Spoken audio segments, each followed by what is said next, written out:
Pessoal, boa noite, graça e paz. Queremos convidar você para cultuar conosco nessa noite. Desde mais 2 minutinhos estamos iniciando o nosso culto de adoração a Deus, de oração, aproveitando, deixando os nossos canais aí abertos para você manifestar o seu pedido de oração. Pode enviar para nós via as redes sociais, nós estaremos orando por você no final do culto, ok? Então, faça aí da sua sala, do seu quarto, um momento de culto, de adoração ao Senhor, e vamos juntos celebrar a Deus.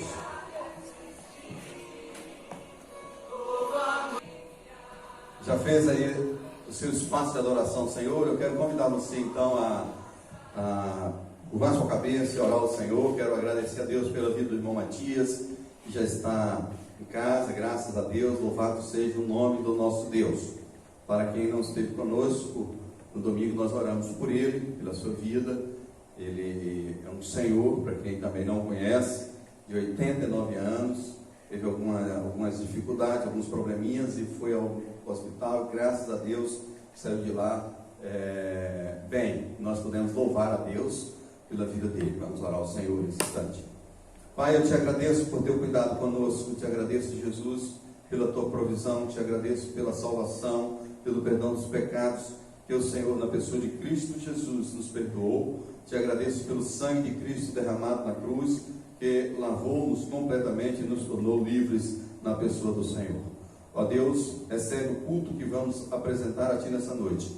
Cuida de nós e fala conosco através de cada louvor, através de cada palavra ministrada, ó Deus, e da Tua palavra propagada nessa noite. Que o Senhor seja exaltado e glorificado no nome de Jesus. Amém. Deus te abençoe. Deus tem algo especial para a sua vida nessa noite.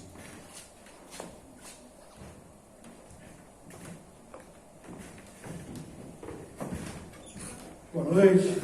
Gostaria de convidar você nesse momento a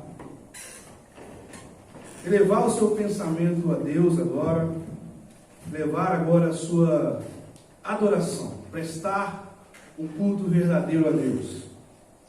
Nós estamos vivendo um momento em que para muitos tem sido desesperador, para outros tem sido menos, outros mais, mas nós, como servos de Deus, devemos estar pautados, firmados em Cristo Jesus. O nosso Deus, Ele tem o controle de todas as coisas, e nós devemos nos ancorar nele, nos firmar nele, e a todo tempo, a todo instante, louvar a Ele, porque somente Ele é merecedor de todo o nosso louvor, de toda a nossa adoração. Por isso, nessa noite eu te convido para que juntos possamos engrandecê-lo e exaltar a Ele, entregar a Ele o nosso culto, o nosso louvor, a nossa adoração.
És a minha rocha.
circunstância na qual nós vivemos, nós devemos louvar ao nosso Deus.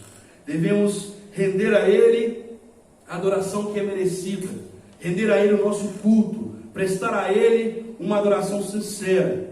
Ele está à procura de verdadeiros adoradores, e adoradores que o adorem em espírito e em verdade, não somente da boca para fora, mas nós devemos adorá-lo com a nossa vida, com o nosso coração, com a nossa alma. A nossa vida precisa ser uma constante adoração àquele que nos criou, àquele que tudo faz, que tudo fez, e aquele que cuida de nossas vidas. Somente o nosso Deus é quem pode cuidar de nós, somente o nosso Deus é que pode mudar qualquer situação. Por isso creia, por isso confie nele e saiba que Ele está ao seu favor. Ele está fazendo aquilo que é melhor para você, para mim, para as nossas vidas. Por isso vamos continuar adorando ao nosso Deus, vamos continuar rendendo a Ele o nosso louvor. Nós sabemos que somos imperfeitos, que somos falhos, mas nós devemos sempre nos achegarmos a Ele, sempre reconhecer quem somos, que sem Ele nós não somos nada. Adore a Deus na sua casa, neste momento, e que juntos possamos prestar a Ele o nosso louvor.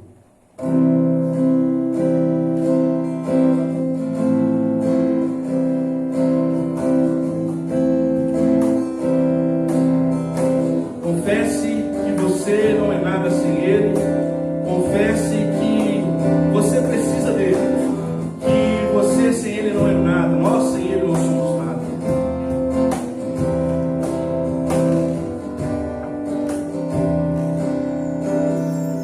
Confesso a Ti, Senhor, que fraco eu sou.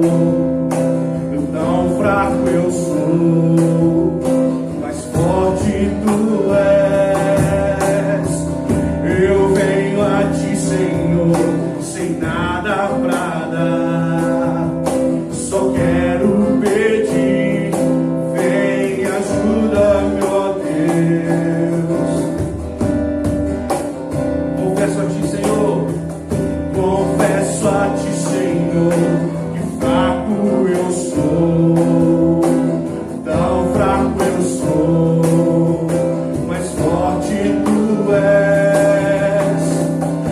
Eu venho a Ti, Senhor, sem nada pra dar. Só quero pedir, vem, ajuda-me, ó Deus.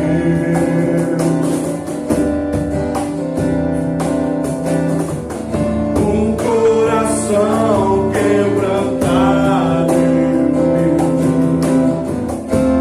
não rejeita, Senhor.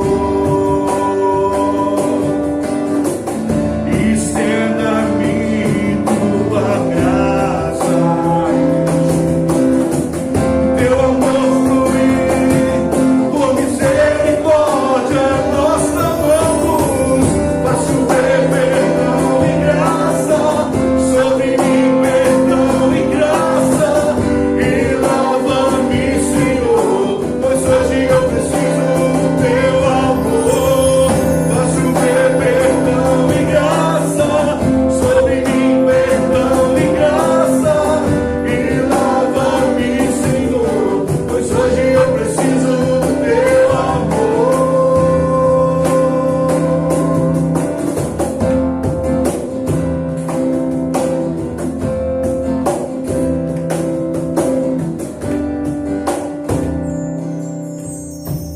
Confesso a Ti, Senhor, que fraco eu sou, tão fraco eu sou, mas forte Tu és.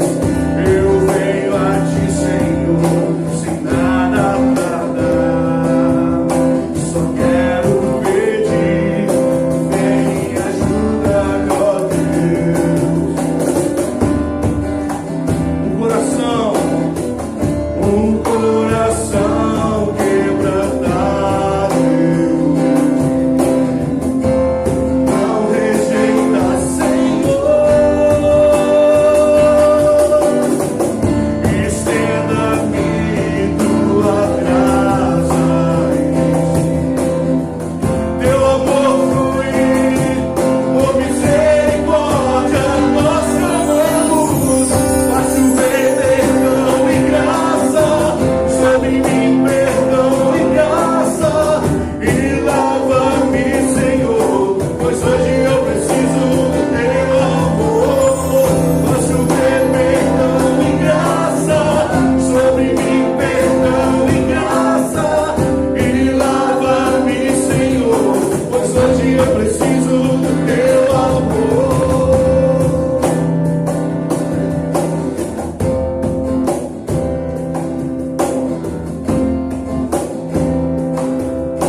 mais uma vez com nossos corações voltados a Ti. Nós, ó Pai, necessitamos do Teu amor. Necessitamos, ó Pai, da Tua graça em nós. Pai, nós sabemos que não há nada, ninguém como o Senhor. Nada se compara a Ti.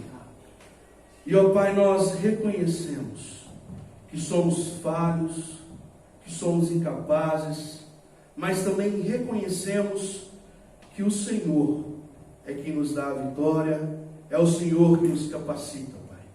Por isso, ó Pai, continue nos dando a Tua graça, a Tua vitória, Deus. Que através do Senhor nós possamos vivenciar o melhor do Senhor. Amém. Que através do Senhor, ó Pai, nós possamos vencer as batalhas, vencer, ó Pai, as dificuldades, ultrapassar as barreiras.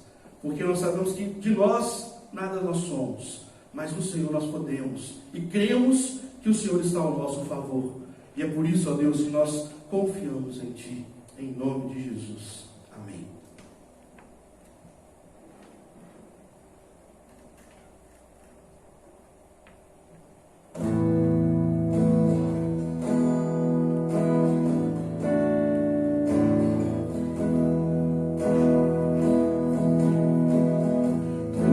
Habitas em tendas, em templos feitos por mãos, eterno, perfeito, princípio e fim, acima das religiões. Não há nada no céu, na terra ou no mar, semelhante a Ti, Senhor.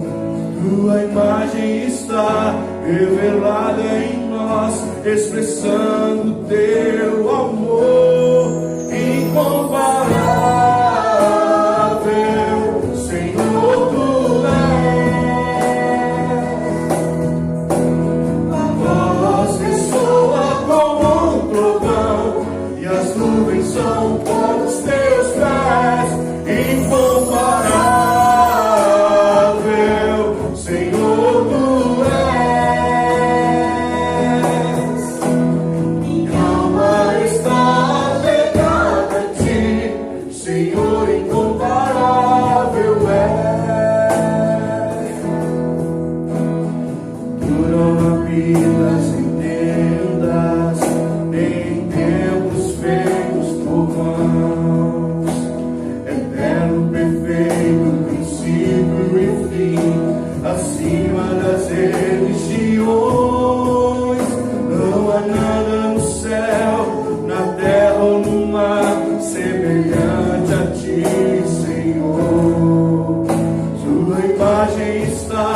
Revelada em nós, expressando Teu amor incomparável. Senhor, Tu és. A voz ressoa como um trovão, e as nuvens são como os Teus pés. Incomparável, Senhor, Tu és.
Amém, glória a Deus.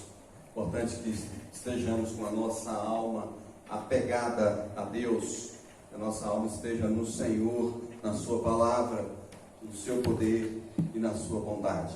Eu quero nesse instante, antes de começar a explanação da palavra de Deus, eu quero convidar você nesse momento a orar comigo. Eu sei que a gente está com algumas coisas aqui, eu não sei se a câmera vai conseguir me pegar, né? Mas eu vou convidar você a ajoelhar onde você estiver. Nós vamos interceder a Deus agora pelas nossas vidas, pelo momento que a gente tem passado, pelo momento que o país tem passado, pelo momento em que as famílias têm passado. Então eu quero convidar você a ajoelhar onde você estiver, para nós intercedermos a Deus juntos nesse momento pelo nosso país e por nossas vidas, por nossas famílias.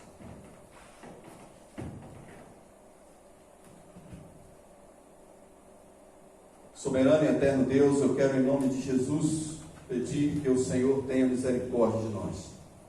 Olha para nós, ó Pai, para a nossa limitação, para a nossa insignificância diante de tudo que acontece, da nossa fragilidade, Pai, da nossa pequenez, e queremos, em nome do Senhor, pedir que o Senhor, que é grande, cuide de nós.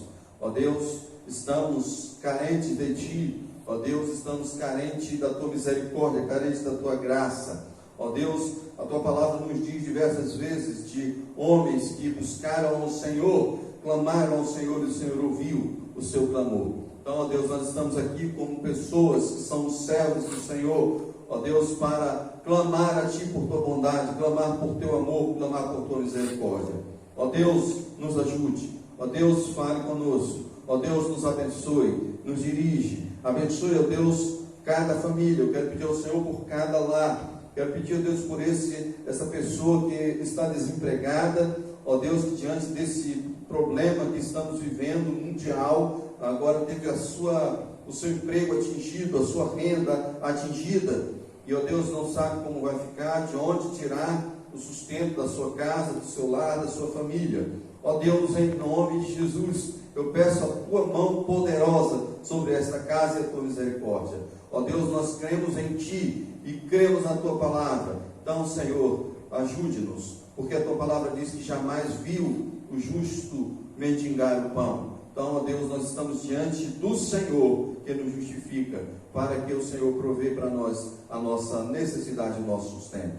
Ó Deus, imagino a situação de um pai de família, de uma pessoa que tem as suas contas chegando, os boletos chegando, mas não sabe se terá condição de honrar o seu compromisso. Pai, em nome de Jesus, abençoa esta casa, esta família, esse lar. Eu rogo a Tua bênção em nome de Jesus. Amém. Queridos, entre os discípulos de Jesus, havia um que pulava na frente, e quando Jesus Cristo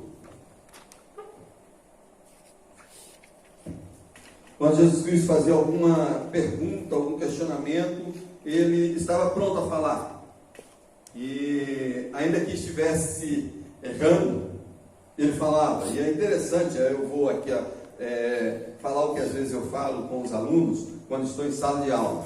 A hora do aluno errar é quando está sendo ali questionado com o professor.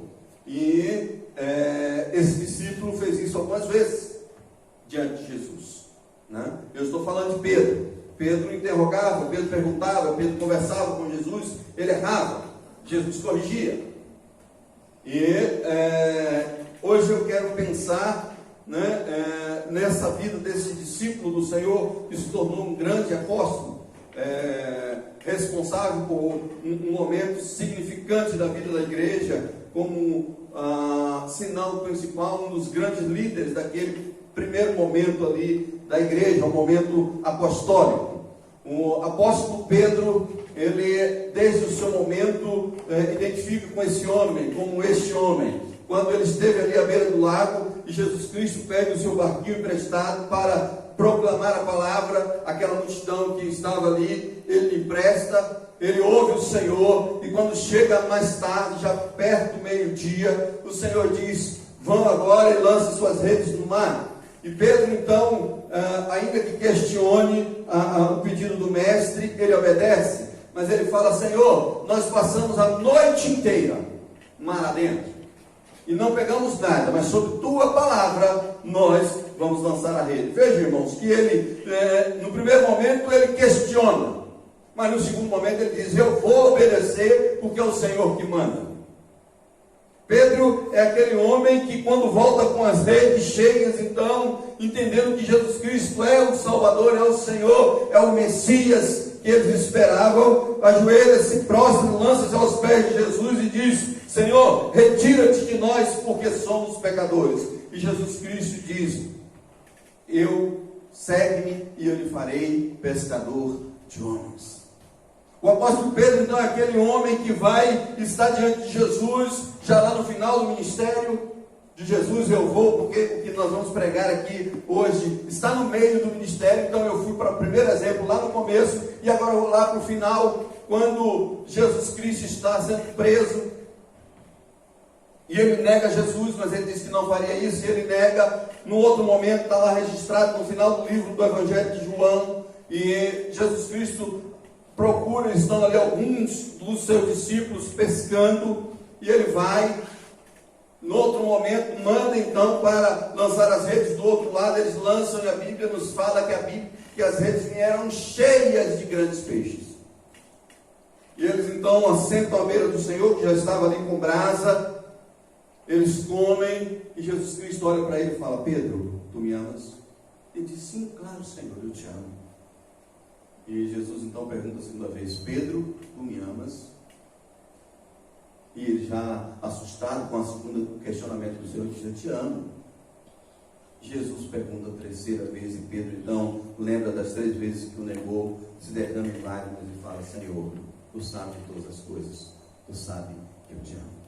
Então é esse Pedro que vai, eu diria assim, num chavão popular, né, do céu ao inferno, do ápice à derrotada. E no capítulo 16 de Mateus, nós temos 2 momentos do apóstolo Pedro, e é em cima desse texto que nós vamos pregar, sobre os 2 momentos do apóstolo Pedro. Mateus 16, de 13 a 23. Se você tem Bíblia, abra a sua Bíblia para acompanhar a leitura comigo. A palavra do Senhor nos diz: chegando Jesus às partes de Cesareia de Filipe, interrogou os seus discípulos, dizendo: quem dizem os homens que eu ser o Filho do Homem? E eles disseram: uns João Batista, outros Elias, e outros Jeremias, ou um dos profetas. E disse-lhe ele: vós, quem dizeis que eu sou? E Simão Pedro, respondendo, disse: tu és o Cristo, o Filho do Deus vivo. Jesus respondendo disse-lhe: bem-aventurado és tu, Simão Barjonas, porque não foi a carne e o sangue a quem tu revelou, mas o meu Pai que estás nos céus. Pois eu também te digo que tu és Pedro, sobre esta pedra edificarei a minha igreja, e as portas do inferno não prevalecerão contra ela. E eu te darei as chaves do reino dos céus, e tudo que ligares na terra será ligado nos céus, e tudo que desligares na terra será desligado nos céus. Então mandou aos seus discípulos que a ninguém dissessem que ele era o Cristo. Desde então começou Jesus a mostrar aos seus discípulos que convinha ir a Jerusalém, padecer muitos dos anciões e dos principais dos sacerdotes e dos escribas, e ser morto e ressuscitar ao 3º dia. E Pedro, tomando a parte, começou a repreendê-lo, dizendo: Senhor, tem compaixão de ti, de modo nenhum te acontecerá isso. Ele, porém, voltando-se, disse a Pedro: para trás de mim, Satanás, que me serves de escândalo, porque não compreendes as coisas que são de Deus, mas só as que são dos homens. Queridos, é muito interessante a gente pensar no que aconteceu ali, e é por isso que eu dei o título dessa reflexão: os 2 momentos de Pedro. Porque olha que no primeiro momento Pedro revelou os céus, mas no segundo momento Jesus Cristo fala para ele: para trás de mim, Satanás. Amados, como alguém que de repente está num canto e vai para o outro, assim Pedro agora sai de uma situação para outra. Talvez por Jesus Cristo já esteja elogiado, falado: olha, bem-aventurado és tu, Simão Bar-Jonas. Ele também, então, talvez eu estou na hora agora de, como discípulo, chegar para o meu mestre e dizer: não é assim não, peraí, tem compaixão de ti.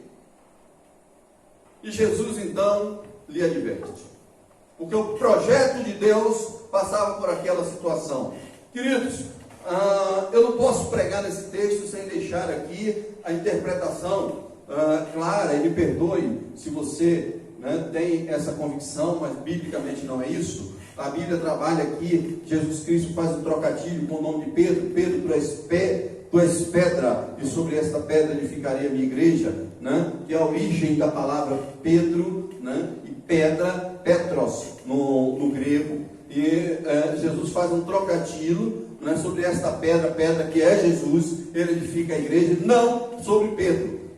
Interpretação errônea, me perdoe se você é de uma confissão que vai nessa linha, principalmente o catolicismo romano, que entende que esse texto aqui está falando do apóstolo Pedro como sendo ele o edificador da igreja. Daí vem na história da igreja contada pelo catolicismo como Pedro sendo o primeiro papa, e que na verdade não temos isso, até porque naquele primeiro momento da igreja ali nós temos, eu diria até que uma divisão de poderes, e em alguns momentos o próprio Tiago, que é o irmão de Jesus, meio-irmão, filho de José com Maria, tinha uma responsabilidade muito grande na igreja e assumia algumas funções, talvez até de ponto de vista administrativo, enquanto Pedro saiu circulando com um trabalho apostolado e até missionário. Mas vamos então ao texto e à ideia. No primeiro momento nós temos o Pedro espiritual. E o Pedro espiritual, Jesus Cristo diz: tu és o Cristo, Filho do Deus vivo. No primeiro momento, o momento do Pedro espiritual, ele identifica Jesus como Filho de Deus, como a razão de todas as coisas, como o ser supremo entre os homens. Queridos, quando nós somos espirituais, nós temos essa visão das coisas de Deus, nós temos essa visão das coisas espirituais, mas quando nós caímos espiritualmente, a nossa visão cai. E aí a gente vai passando a ser carnal, como os homens comuns. O Pedro, então, espiritual, não pensava como os homens comuns. Quem anda com Cristo não pensa como os homens naturais. E não vê o ministério de Jesus como algo natural. Nós somos tomados pelo Espírito de Deus e revelamos o que vem de Deus. E o que vem de Deus é Jesus. Aí, se você estiver tendo comunhão com Deus, estiver tendo comunhão com a palavra, você vai revelar amor, você vai revelar bondade, você vai revelar fidelidade, você vai revelar perdão, porque Deus revela tudo isso na pessoa do seu Filho Jesus, que agora somos os responsáveis como mensageiros, como aqueles que têm intimidade com Deus, como aqueles que são de Deus, revelar as coisas celestiais. A caminhada com Jesus nos ensina claramente quem é o Senhor. Quanto mais nos aproximamos de Jesus, quanto mais nos aproximamos da sua palavra, quanto mais nos aproximamos da palavra de Deus, mais entendemos que Jesus Cristo é o Messias de Deus. Ele é o Cristo enviado, Ele é o Senhor, Ele é o Salvador. E eu falo, e também não só eu, como já vi alguns pastores pregar, talvez essa frase não seja nem minha, dizer o seguinte: muitos têm Jesus como Salvador, mas não têm ainda como Senhor. E é impossível a obra da salvação de Cristo se não passar pelo senhorio de Cristo, porque no senhorio dele sobre as nossas vidas há o resgate da nossa alma. Eu entrego a minha vida nas mãos do Senhor e Ele me resgata de todo pecado, de toda iniquidade. E aí começamos a revelar as coisas de Deus. Nós podemos cair? Sim, podemos cair. Mas a revelação de Cristo, do Deus que permanece no nosso coração, ela é grandiosa, ela é poderosa, ela é tremenda. Não há mais condenação. A palavra de Deus fala lá em Romanos, para aqueles que estão em Cristo Jesus, aqueles que são chamados segundo o seu propósito. Mas temos que ter cuidado. E aí, né, daqui a pouco eu vou falar sobre o outro momento de Pedro, mas já linkando uma coisa a outra, temos que ter cuidado, porque o inimigo de nossas almas vira e mexe. Ele pode nos usar, pode trabalhar em nossa vida, pode agir em nossa vida, atuar em nossa vida, e nós sermos instrumentos das trevas e não da luz. Ah, mas então agora eu perdi a salvação? Não, porque estamos em Cristo Jesus, e o Senhor vai nos resgatar, né? Mas todo pecado, ele traz consequências, traz dores, traz fardo pesado sobre nós. Pedro então revelou o Pai que estás nos céus. A aproximação de Cristo não poderia revelar outra coisa senão a sua intimidade com o Pai. Olha que Pedro diz: tu és Cristo, o Filho do Deus vivo. Por quê? Jesus Cristo identificava esse Deus vivo na sua vida. Jesus Cristo identificava esse Deus vivo no seu caminhar. Jesus Cristo identificava esse Deus vivo no seu ensinar. Aí talvez alguns pensem: ah, mas Jesus Cristo identificava o Deus vivo porque ele ressuscitou mortos. Jesus Cristo identificou o Deus vivo porque ele curou. Não. Isso era sinais. Mas o seu ensinamento e a sua conduta santa e irrepreensível. Até porque, queridos, deixe-me só colocar um alerta: há tanta ênfase nos milagres de Jesus, porque nós estamos tão interessados em milagres, que a gente só vê o que a gente só lembra do que marca a nossa vida. E eu te falo que Jesus Cristo passou mais tempo ensinando, mas o que as pessoas queriam ali eram os milagres. E é por isso que os milagres muitas vezes ficam registrados em nossa cabeça. Se eu perguntar para você que está frequentando uma igreja evangélica, para me falar 5 milagres de Jesus, você vai registrar facilmente 5 milagres. Mas se eu pedir para você registrar 5 ensinamentos de Jesus, talvez você tenha dificuldade. Eu vou te falar, né? Vou comparar com o futebol e milagre. Se eu perguntar para você um lance de falta no jogo, principalmente se não tiver nenhuma falta violenta numa partida, você não vai lembrar. Mas se eu perguntar o momento do gol, aí você lembra. Não é assim? Esses dias aí para trás eu estava assistindo a reprise da Copa de 82. Alô? Quem é lá da década de 70 para baixo deve lembrar de alguma coisa, né? E aí eu pergunto se você lembra de alguma coisa naquele jogo. Talvez você não lembre quase nada. Aí você vai falar assim: Paulo Rossi fez 3 gols, Falcão fez um golaço, um empate de 2-2, Sócrates 1-1, entrou na diagonal, do meio para a direita, avançou pela grande área, enfiou no canto de Tino Zoff, goleiro da Itália, da esquadra azul. Mas talvez se eu perguntar alguma coisa, alguma falta, você não vai lembrar. Como por exemplo, Zico saiu no primeiro tempo com a camisa rasgada, porque foi puxado na área, e seria pênalti. Hoje, com as câmeras, né, com o VAR, né, o juiz talvez daria. Vejam, a gente lembra aquilo que marca. Então, lembrar dos milagres de Jesus às vezes é muito fácil. E lembrar dos ensinamentos é muito difícil, porque a gente procura mais os milagres do que o ensinamento. Nós procuramos mais o milagre que resolva o nosso problema do que o ensinamento, que é a estrutura da nossa vida. E nós precisamos da estrutura. E a estrutura é o ensinamento da palavra. No segundo momento aqui, nós temos um momento carnal de Pedro.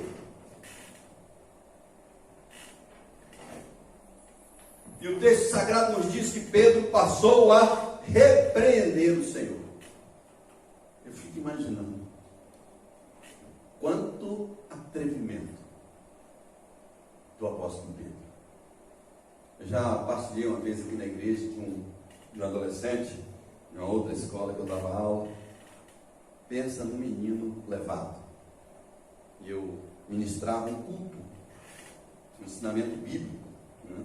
E eu ficava com aproximadamente 80 a 100 adolescentes. Isso muito geral, né? Tudo lá. E no momento do louvor, então, eu procurava sentar perto daqueles que eram levados para contribuir com a disciplina no ambiente do auditório. E aí teve um dia que eu encostei do lado dele. Ele olhou assim para mim e fez: pastor, cola em mim que você brilha. Pedro, diante de tudo que ele falou, quando Jesus Cristo começa a falar, ele diz assim: ó, Jesus, você está errado, agora quem está brilhando aqui sou eu, não é o Senhor. Peraí, eu vou te repreender, eu vou te dar uma lição. Irmãos, muitas vezes é assim que acontece conosco. No nosso momento carnal, a gente acha que precisa dar uma mãozinha a Deus, a gente acha que a gente tem que fazer uma interferência para Deus atuar. Pedro então diz assim: ó, eu estou tão bem que eu posso te repreender, Jesus. Diante da palavra anterior que o Senhor me deu, eu me sinto na obrigação agora de te repreender. Pedro se achou no direito de repreender o Senhor. Nós corremos grandes perigos quando achamos que somos ou estamos tão bem. Sabe por quê? Quando a gente acha que está tão bem, nós nos colocamos no pedestal, e se bobear no pedestal mais alto.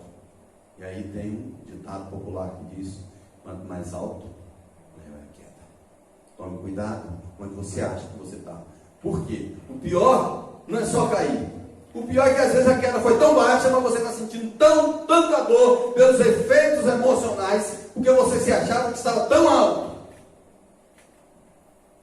quando na verdade você não estava tão alto. É a famosa doença psicossomática, né? E aí tem as doenças psicossomáticas espirituais, né? O mal psicológico achava que eu estava tão bem. É como aquele crente que acabou de se converter e começou a conhecer a Bíblia, e leu o Salmo 23 e achou maravilhoso. E aí chega para a igreja achando que só ele conhece o Salmo 23. Irmãos, olha que salmo maravilhoso. Aí quando ele começa a falar: o Senhor é o meu pastor, aí toda a igreja vai atrás dele e fica assim meio músico assim: mas vocês já sabiam isso? Uma Bíblia tão grande dessa? Ele diz assim: eu preciso conhecer mais alguma coisa. Eu lembro quando eu me converti com 14 anos, e eu estava descendo a gente fala de ladeira lá na Bahia, lá em Pernambués, lá, o pessoal de Salvador, se estiver me ouvindo, descendo a ladeira da Santa Bermuda para fazer evangelismo na Baixada do Manu. Olá, pessoal da Baixada, Deus abençoe esse lugar aí, salve vidas. A Igreja Batista Nova Jerusalém. E eu comecei a narrar para alguns jovens a história dos filhos de Jacó. Estávamos descendo, eu mais uns 3, né, e já mais velhos da igreja que eu, mais velhos de idade também, e um deles chamava Rubem, e eu aí para dizer que estava lendo a Bíblia, né, disse: Rubem, primogênito de Jacó, mas perdeu a primogenitura. Aí quando eu acabei de falar, o outro disse: você perdeu a primogenitura para Judá, né? Mas moralmente seriam os filhos de José. Começando a contar a história, eu fiquei todo murcho. Eu achei que só eu que sabia. Lembro quem estava comigo nesse dia: o Rubem, o próprio Rubem, o Esdras, é um grande intelectual, hoje é doutor em física.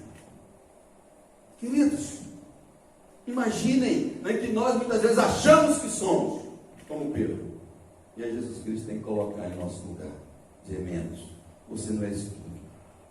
Quando nós achamos que somos muita coisa, nós nos tornamos porta-voz do inferno. Porque quando nós achamos que somos alguma coisa, nós ficamos em si mesmados, cheios de nós mesmos, soberbos, convencidos.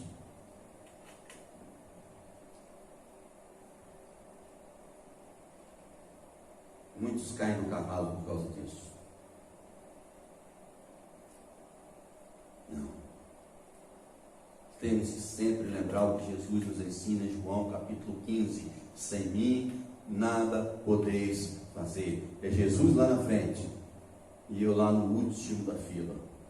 O importante é que eu esteja atrás de Jesus. Não importa o lugar na fila. Quem vai ser o segundo, quem vai ser o terceiro, para mim pouco importa. Se já estiver atrás de Jesus, eu estou num bom lugar. É essa a visão que nós temos que ter para não sermos um porta-voz do inferno. E quando nós somos pessoas carnais, crentes carnais, nós somos um porta-voz do inferno. Jamais devemos nos achar melhor do que o que realmente nós somos. A vaidade toma o nosso coração. E quando a vaidade toma o nosso coração, nós perdemos para a vaidade. Conta-se que foi ter um concurso esse de humildade. Quem fosse a pessoa mais humilde ganharia uma medalha, por ser a pessoa mais humilde. E conta-se que um senhor subiu o local para receber o seu prêmio, que era uma medalha, por ele ser humilde. E quando ele subiu, recebeu a medalha, ele ficou tão envaidecido que quando ele já chegou embaixo, tinha perdido a medalha, porque ele se tornou cheio de vaidade. Nós não podemos receber o elogio que a gente toma para a cabeça, sobe, e a gente acha que é mais do que o que nós somos. Tome cuidado com isso. Terceiro princípio e último, é uma pergunta para você, para mim e para nós. Somos espirituais ou somos carnais? Essa resposta a essa pergunta definirá o quanto temos revelado o Pai. Vejam que Pedro teve um momento que ele revelou o Pai, mas teve um momento que Jesus Cristo precisou repreender e dizer: para trás de mim, Satanás. Ou seja, ele estava sendo um instrumento do inferno. Ser carnal ou ser espiritual define então aquilo que nós estamos revelando. Se nós estamos revelando os céus ou se nós estamos revelando o inferno. Se nós estamos sendo pedra edificada sobre a rocha ou uma pedra de escândalo. Eu quero dizer para tomarmos cuidado com a soberba, tomar cuidado com o nosso coração, porque o nosso coração, ele é enganoso, mais do que todas as coisas. Então tome cuidado. Tome cuidado quando as pessoas lhe derem algum elogio, analisa ele para Deus. Deus é digno de toda a honra, de toda a glória. A vaidade é tão perigosa que Jesus Cristo, na ilustração, diz: olha, se você fizer uma coisa com a sua mão direita, esconde a esquerda. Um simbolismo que Jesus Cristo está querendo ensinar ali é que não haja competição. Aí ele traz isso para o corpo, que somos nós, a igreja. Eu fiz isso por fulano, eu fiz isso por Beltrano. Fizemos mais do que a obrigação. Contanto que Deus, Jesus Cristo, seja glorificado naquilo que a gente está fazendo. Concluindo, queridos, certamente todos nós cristãos já tivemos esses momentos de fraqueza e momentos em que fomos elevados. Somos levados por nossa carne muitas vezes, mas o ideal é de que sejamos levados pelo Espírito o tempo inteiro e caminharmos na direção do que é espiritual para revelarmos o Cristo de Deus que Ele nos salvou. Pois essa é a nossa missão enquanto igreja, essa é a nossa missão enquanto corpo, essa é a nossa missão enquanto filhos de Deus, revelar o próprio Deus. Em alguns países as pessoas são conhecidas pelo sobrenome, o nome da família, que é o nome que se dado pelo pai. Família Smith, família, e aí tem os diversos sobrenomes. Identifique-se com seu pai, identifique-se com Deus, revele o Pai que está nos céus, seja espiritual, que os nossos momentos espirituais sejam infinitamente maiores do que as nossas fraquezas, e assim revelemos Deus em quase todos os momentos da nossa vida. Seria uma utopia pensar que vamos revelar Deus em todos os momentos, mas tentemos revelá-lo na grande parte da nossa vida, porque esse é o desejo de Deus, que nós sejamos parecidos com Ele, no caráter, na conduta, no comportamento, na vida. Que Deus te abençoe. temos um grande exemplo, que é o exemplo de Cristo Jesus. Sigamos esse exemplo. Deus nos abençoe na pessoa de Cristo Jesus. Amém? Agora eu quero convidar você mais uma vez para orar. Não sei se temos algum pedido aí através das redes sociais. Queremos dizer que você pode enviar o seu pedido de oração para nós através aí das redes sociais. Se você quiser conversar comigo, for algo urgente, precisar de um contato físico, no olho no olho, a gente toma todo cuidado, a gente marca um horário, que a gente conversa, eu vou de máscara, a gente usa álcool em gel, para evitar até um local fechado, a gente pode fazer num local mais aberto, no meio da rua mesmo, não tem problema. Mas se você precisa de um momento espiritual, um momento de conversa, né, e não podemos esperar essa pandemia passar, vamos tomar os mínimos cuidados, o máximo de cuidado, e vamos ter esse momento juntos, ok? Vamos orar? Deus, no nome de Jesus, eu agradeço por Cristo Jesus, eu agradeço pelo Senhor, nosso Salvador, eu agradeço pela vida que o Senhor tem nos concedido, Pai. Usa-nos a cada dia como instrumentos para glorificar o Pai que está nos céus, para revelar a sua bondade, o seu amor e a sua vida em nós. Em nome de Jesus eu oro por cada pessoa, eu oro por cada família, por cada lar, no nome de Jesus. Amém. Um abraço para você que está conosco. Aí em alguns lugares temos pessoas nos seguindo pela rede social e cultuando conosco. Deus lhe abençoe. Você pode até estar conosco na rede social, mas eu quero dizer que você tem que ser seguidor de Jesus Cristo. Deus os abençoe. Vamos louvar com o último canto.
Deus possa abençoar a sua vida, que você possa sempre estar no Senhor, na honra e glória dele.